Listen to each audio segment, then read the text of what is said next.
అందరికీ ప్రైజ్ దలాడండి. ఈరోజు దేవుని వాక్యము చదువుకుందాము.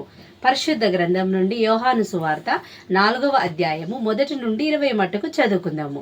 పరిశుద్ధ గ్రంథం నుండి యోహాను సువార్త 4వ అధ్యాయము 1 నుండి 20 మట్టుకు చదువుకుందాము.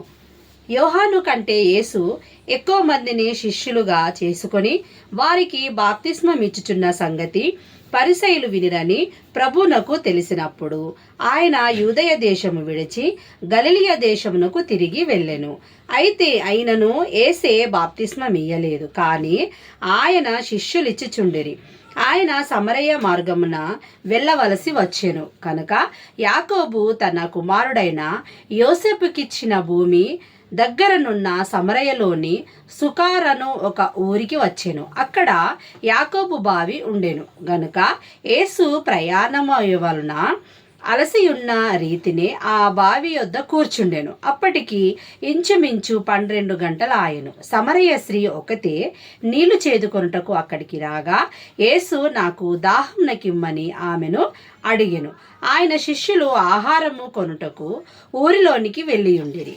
ఆ సమరయ స్త్రీ, యూదుడవైన నీవు సమరయ స్త్రీనినైన నన్ను దాహం నకిమ్మని ఎలాగో అడుగుచున్నావని ఆయనతో చెప్పెను. ఏలయనగా యూదులు సమరయులతో సాంగత్యము చేయరు.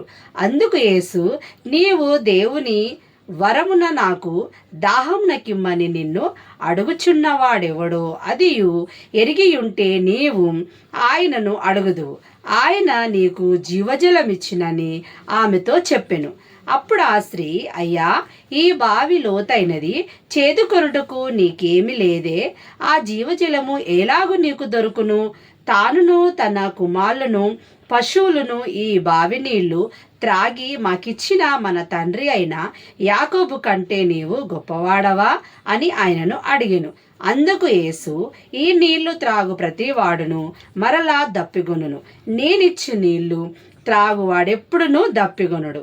నేను వానికిచ్చి నీళ్లు నిత్య జీవమునకై వానిలో ఊరెడి నీటి బుగ్గగా ఉండెనని ఆమెతో చెప్పెను. ఆ స్త్రీ ఆయనను చూచి, అయ్యా, నేను దప్పిగొనకుండునట్లును చేదుకొనుటకు ఇంత దూరము రాకుండునట్లును ఆ నీళ్లు నాకు దయచేయమని అడగగా యేసు, నీవు వెళ్ళి నీ పెనిమిటిని పిలుచుకొని ఇక్కడికి రమ్మని ఆమెతో చెప్పెను. ఆ స్త్రీ, నాకు పెనిమిటి లేడనగా యేసు ఆమెతో, నాకు పెనిమిటి లేడని నీవు చెప్పిన మాట సరియే.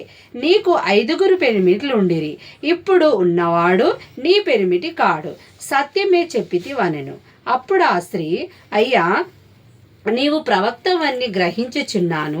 మా పితరులు ఈ పర్వతమందు ఆరాధించిరి, కానీ ఆరాధింపవలసిన స్థలము యెరూషలేములో ఉన్నదని మీరు చెప్పుదురని ఆయనతో చెప్పగా యేసు ఆమెతో ఇట్లనెను, అమ్మ, ఒక కాలము వచ్చుచున్నది, ఆ కాలమందు ఈ పర్వతము మీదనైనను యెరూషలేములోనైనను మీరు తండ్రిని ఆరాధింపరు. దేవుడి కొద్ది వాక్యమును దీవించునుగాక. ఆమేన్.